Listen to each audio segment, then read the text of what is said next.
Good morning. I'm going to call this a special session of the Employee Council meeting to order. It is 10:06 a.m. And roll call. Nina Williams. Present. Allison Williams. Present. Joe Ward. Here. It should be Robert Klein absent. Kevin Pacheco absent. Jay Ritchie. Present. Tim Cox excused. Josh White will be late. Lorena Valdez excused. Grace Wiggins. Here. Eva Millspa absent. And myself present. So the following items are for review and discussion. And the first item is, number one, is to review the action agenda from the March 22nd, 2022 Civil Service Commission, and that has attachments 1 through 4. So on March 23rd, did I have the wrong date on there? I did, sorry. I had presented the last of the job descriptions to them. So they had asked for additional information, statistics in regards to the fire department pay and police pay. I had included quite a bit of statistical information for them. The most, I think, the one that helped the most was the attachment number 2, fire scheduled hours. And I just think it's a misconception on the firefighter EMT making minimum wage. Yes, they do make $12.80 an hour, that is minimum wage. However, they do not work 40 hours a week. In a 4-week period, they will work approximately 10 shifts, sometimes more, sometimes less. It's also not taking into account holidays. And those are 24-hour shifts. So they have 24 scheduled hours in a 4-week period. And of those 240 hours, 28 of them are scheduled overtime because the Federal Labor Standards Act requires overtime for anything over 212 hours in a 4-week period. So then down below, I did that calculation times the number of annual pay periods, which is 13. And what that does is if you, again, this is just scheduled, not holiday, not anything else, not their meetings, etc. The annual wage approximation for them, firefighter EMT at $12.80 an hour, is $42,265. And then it goes from there for each of the different positions. Paramedics do make an additional $1 per hour for having that certification. So after having explained this and gone over the information with the Civil Service Commission, they did approve.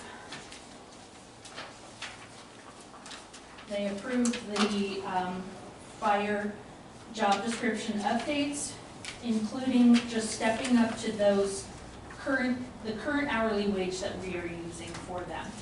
So again, my intention with the job description update is to update the job descriptions, have those hourly wages adjusted so that it doesn't, because currently I think some of them are even as low as like $8 an hour or $10 an hour. So we want to bring those just current with today's numbers, just especially when we're recruiting to look professional, to look like we have everything updated. In addition, we also had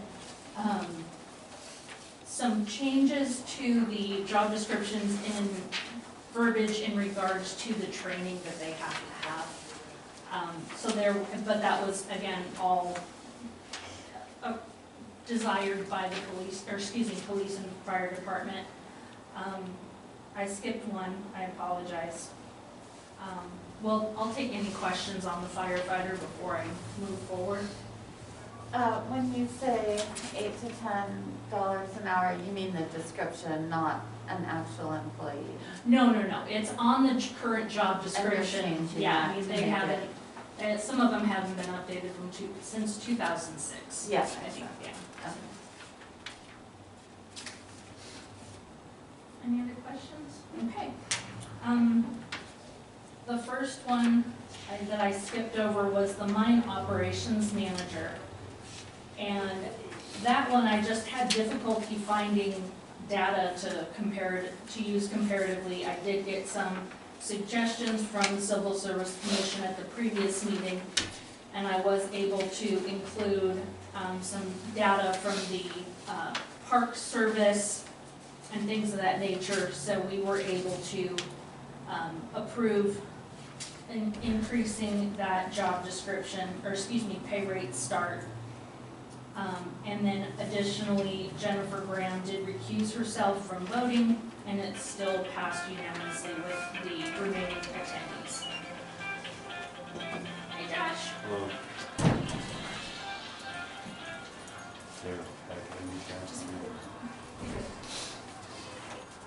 Any questions on that job description? No? Okay. The final one, item C, was adjusting the police department salary ranges. Again, this was bringing them, kind of bringing it to at least what our starting wages are right now for those positions. Again, not with the intention of doing pay increases, but just getting them to a more reasonable starting point, so when we are recruiting, we look as best as possible. It was definitely noted and acknowledged that even with these increases, police and fire are still considerably below average departments in the area, not only by size, but by location within Cochise County. For the police department positions, I also included reference information from Cochise County for the sheriff's department. So I felt that that was that was still acknowledged, and that is still definitely there to be discussed, but at this point in time, I was focusing on the job descriptions. So budget meetings are coming up. Let's see. Any questions on the police department?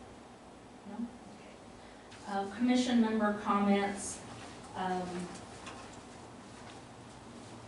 The only one was there was a report that was showing all the employees in the city and their hourly wage and where they fell like within the city as a whole. So the 941 is a report taken from the tax statements at the end of the year.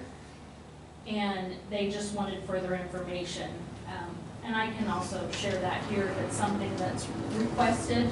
And that form was just used to show that despite the low hourly wage for the firefighters, EMTs, most of them were in the top 50% of the employees paid within the city. So, And maybe just go over that for Josh so he can. And I would like to request seeing that. you would like, okay.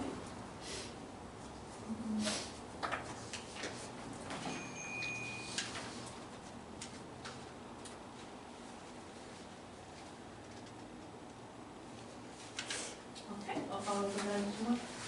Josh, we were just reviewing the action agenda from the Civil Service Commission meeting, where they approved the final job description updates, mine operations manager, fire department, and police department.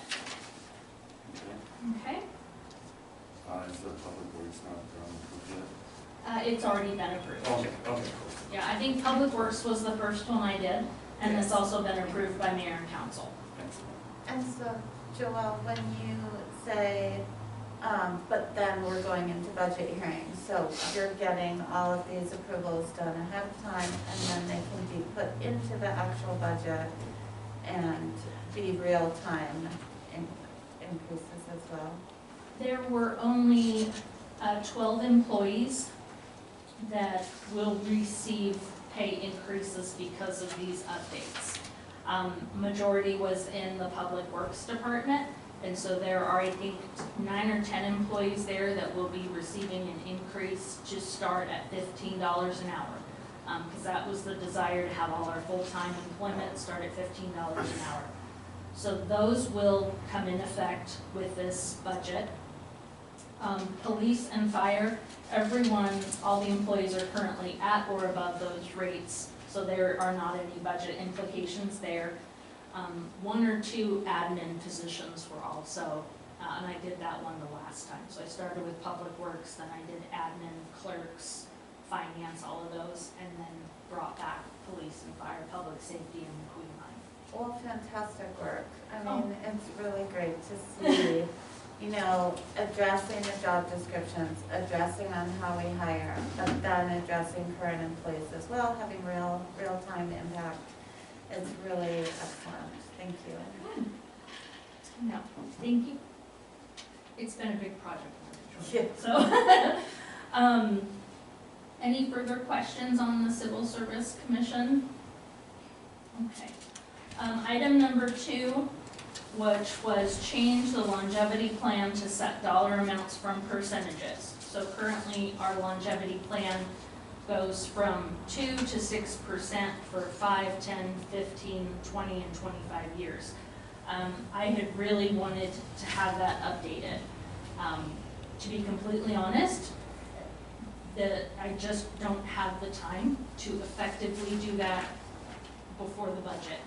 And I did feel like the job description update encompassed more employees that it would benefit and benefit the city moving forward, whereas our longevity, we maybe have between 5 and 10 a year. So it's not that that's not happening, I need to table it at this point until I can do some more research information on that. And that was just to notify you, because I didn't want you to think it just got, filed and not to be discussed again. But it is just tabled at this time. Any questions on that? Okay. And then our wellness funds, the $10,000 from Blue Cross Blue Shield for fiscal year 22, those target cards have come in, and they will be distributed tomorrow morning to the department heads, not here's. Lovely. And so they'll be distributed to the department heads tomorrow at the staff meeting, and so the department heads will sign for acknowledgement. And also, anyone is welcome to deny it if they don't want to, and then that will be kept and used towards, when City Hall is complete, perhaps the barbecue, the seating areas, picnic table, things like that that were discussed previously. So, and that's all I have there. Bruce, did you have? No, Joe. Last meeting, I thought we had tabled, as far as we were going to be discussing about the gift cards, but we didn't vote on it. Do we have a action agenda for our last meeting? I don't have that. Oh, wait, maybe I do. I thought that was a go-ahead. I thought so too. February 9th.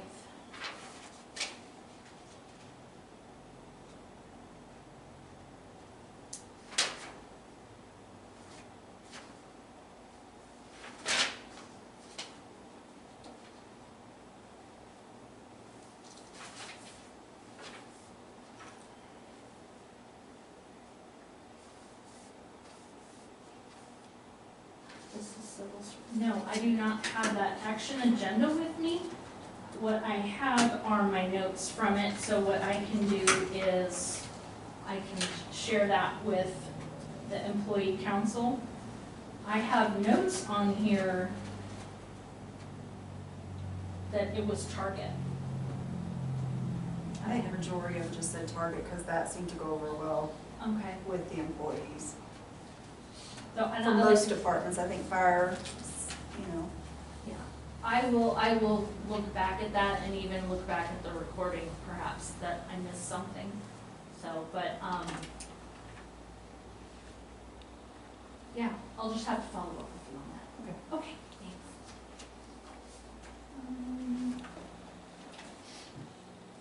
Any other questions or comments there? Any agenda items for the next meeting or comments other than checking on Joe's request? Yeah, because I don't recall the actual formal Yeah, I don't think there was a formal vote on it. Oh, okay. I'm gonna have to go back and look. Yeah, Okay. because I just don't remember, sorry.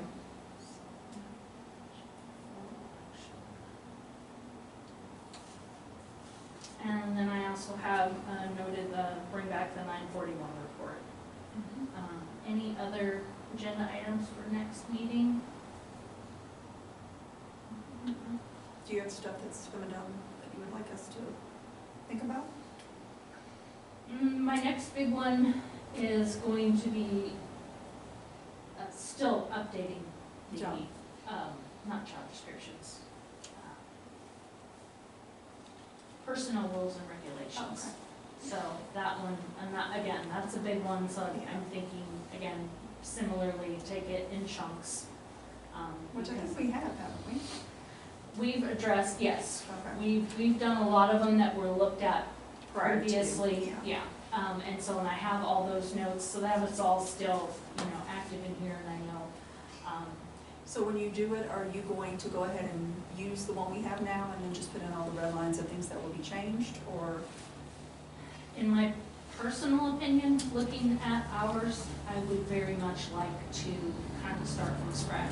Okay. However, I do want, your desires and things that we've all worked on, I obviously will include there. Oh, yeah, no, I just didn't know if it'd be the same, we We're talked not about, going back to the Yeah. previous red line. right, we're gonna Yeah. go back to the ones that we did this last time. Mhm. No, we had talked about starting from fresh, so I didn't know if that was Yeah. still a possibility, I or, definitely want Okay. to start fresh. I have seen a number of personnel rules and regulations or employee manuals from other cities. I just really like the format. oh, no, I'm glad. They're for everybody, but there is like a department head manager section. There is a benefit section. And the other part that was really nice about that is it allowed for updating individual policies a lot easier than taking the entire personnel rules and regulations forward to have a few changes done. Okay, I like that, yeah. Yeah. Because even though all that work was done, whenever that was, 3-4 years ago, it was never codified, it was never approved, it was just work done. We still are on the official rules and regs that we have Yes. been under for so long, and that is why it's better to start Yeah, there. no, and that's that's what we had talked about, was starting a whole new format. Mhm. But I Yeah. wasn't sure if that's something that was, you were given the green light, or we had to stick with it, what we had. Oh, I don't. Well, let's not. I guess from my point of view, I think as far as Just, updating I think that, start I fresh. think starting fresh would be so much cleaner and smoother than And like you said, and redlining. further, if we had to do something, it could just be that section and Mhm. not the whole document. There's only so much amending you can do to a document that is very document. flawed. Yeah, Yeah. and also, I do believe that our current personnel rules and regulations is very thorough. There's a lot of detail, a lot of explanation, and personally, I feel like, well, yes, we have to, be cautious with legalese and where we leave ourselves open for things and protect the city, protect the employees. I just sometimes feel like some of even the simplest, policies like PTO, they're just very long. They're very detailed, and honestly, I feel like looking at it, to me, I want an answer in 2 or 3 lines. I don't want 3 pages, and it is, it's just very extensive, it's very detailed. And I see the value in that, but I also think we could still be a little more just, So will that be the focus of our next agenda, hopefully? Or is it gonna wait? when's our is May. Oh, yeah, that's a yeah, that's reasonable. So, Okay. I'm gonna put. I mean, May. if not, just let us know. Mhm. It's not, I mean, we don't want you to rush. Maybe being first. Okay. Anything else? Okay. I move to adjourn. I second it. All ayes? Aye. Any nays? Meeting is Thank you. adjourned. I heard that, Nina.